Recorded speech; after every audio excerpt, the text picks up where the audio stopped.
तो आज हम स्टार्ट करेंगे क्लास 10 का ये ऑब्जेक्टिव। क्लास 10 का ऑब्जेक्टिव है जिसमें ये ऑब्जेक्ट जिग्राफी बुक का है। क्या कौन सा बुक है? जिग्राफी। कौन सा बुक है? Geography chapter. तो यह चैप्टर का नाम है चैप्टर कौन सा है? तो ये चैप्टर 5 है। कौन सा 5 है? कौन सा चैप्टर है? चैप्टर नंबर 5 है। चैप्टर का नाम है, तो चैप्टर का नाम इसमें है कि बिहार कृषि एवं वन वन संसाधन। क्या है? बिहार कृषि एवं वन संसाधन चैप्टर का नाम है। तो पहले इस बुक को पढ़ लेना। पहले इस बुक को जितना भी है, इस बुक में पेज है जितना भी इस चैप्टर का, तो उसमें जैसे 5 है तो 5 है तो 2 पढ़ लेना। उसके बाद इस ऑब्जेक्टिव को कंप्लीट करना, क्योंकि इसमें धीरे धीरे छोटा छोटा पार्ट बाय पार्ट इसको कंप्लीट करेंगे, जिससे ज़्यादा लोड नहीं होगा। और पार्ट बाय पार्ट कंप्लीट करने से ये होता है कि दिमाग में ऑब्जेक्टिव फिट हो जाते हैं। जैसे दो पेज पढ़े तो 2 पेज पढ़े हो तो उसको ऑब्जेक्टिव कंप्लीट करोगे, डायरेक्ट वो फिट हो जाएगा कि हाँ ये इस ऐसे पढ़े थे, ये आया था, उसमें ये हुआ था, ऐसे। इसीलिए पार्ट बाय पार्ट कंप्लीट करेंगे। तो स्टार्ट करते हैं। तो चैनल को सब्सक्राइब करके रखे रहना। तो चैनल को सब्सक्राइब कर लेना, इस वीडियो को लाइक कर लेना। तो मिलते हैं, तो करते हैं, स्टार्ट करते हैं। इसी में पहला प्रश्न कह रहा है कि क्या बिहार में कितने प्रतिशत क्षेत्र में खेती की जाती है? बिहार में कितने प्रतिशत क्षेत्र में खेती की जाती है? तो बताओ, ये बिहार में कितने प्रतिशत क्षेत्र में खेती की जाती है? तो बताओ, ये बहुत सिंपल प्रश्न है। तो कितने? तो 7% क्षेत्र में खेती की जाती है। बी नंबर इसका आंसर होगा। क्या होगा? बी नंबर इसका आंसर होगा। बोलते चलो, फास्ट बोलते चलो, तभी ये परीक्षा तक याद रहेगा। बोलते चलो, फास्ट बोलते चलो। क्या है? फास्ट बोलते चलो। दूसरा प्रश्न कह रहा है कि बिहार राज्य की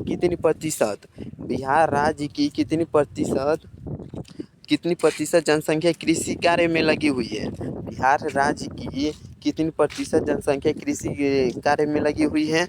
तो यह है 80%। कितनी? 80%। ए नंबर इसका आंसर होगा। क्या होगा? ए नंबर इसका आंसर होगा। इसमें तीसरा प्रश्न कह रहा है कि इनमें कौन गन्ना उत्पादक जिला नहीं है? इनमें कौन गन्ना उत्पादक जिला नहीं है? तो यह है रोहतास। रोहतास गन्ना उत्पादक जिला नहीं है। क्या है? रोहतास गन्ना उत्पादक जिला नहीं है।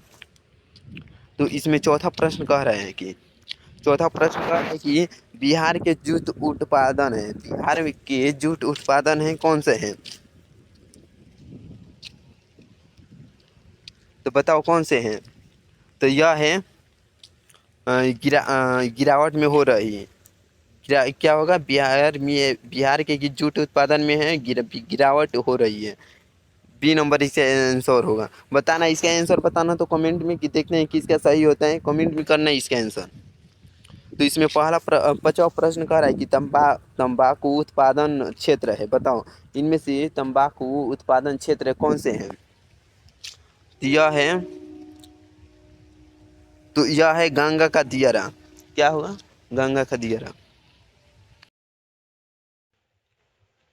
तो 6वां प्रश्न है कि प्रश्न कह रहा है कि कोसी नदी घाटी परियोजना का आरंभ हुआ। तो 6वां प्रश्न कह रहा है कि कोसी नदी घाटी परियोजना का आरंभ हुआ, कब हुआ? बताओ, ये बताओ कब हुआ? तो यह हुआ, तो 1955 में हुआ। कब हुआ? 1955 में। डी नंबर इसका आंसर होगा। इसमें 7वां प्रश्न कह रहा है कि गंडक परियोजना का निर्माण किस स्थान पर हुआ? गंडक परियोजना का निर्माण किस स्थान पर हुआ? तो यह हुआ वाल्मीकि नगर। कहाँ हुआ? वाल्मीकि नगर। बी नंबर इसका आंसर होगा। फास्ट बोलते चलो, पहले बुक पढ़ लेना, पहले बुक पढ़ लेना, उसके बाद ये ऑब्जेक्टिव को कंप्लीट करना। तो 8वां प्रश्न कह रहा है कि बोलते चलो। 8वां प्रश्न कह रहा है कि बिहार में नहरों द्वारा सर्वाधिक सिंचाई किस जिले में होती है? बिहार में नहरों द्वारा सर्वाधिक सिंचाई किस जिले में होती है?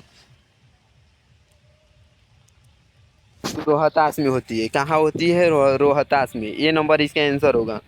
9वां नंबर प्रश्न कह रहा है कि बिहार में कुल कितने अधिसूचित क्षेत्र में वन का विस्तार है? बताओ, बिहार में कुल कितने अधिसूचित क्षेत्र में वन का विस्तार है? तो यह है 6374। क्या होगा? 6374 किलोमीटर। कितना होगा? 6374 किलोमीटर। ये नंबर इसका आंसर होगा।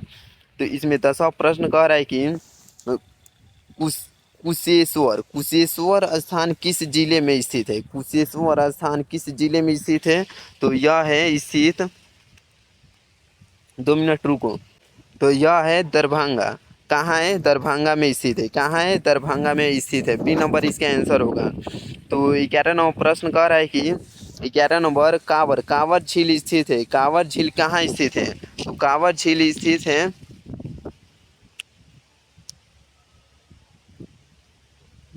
10वां का बी होगा।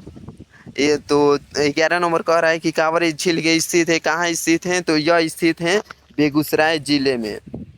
कहाँ स्थित है? बेगूसराय जिले में। सी नंबर इसका आंसर होगा।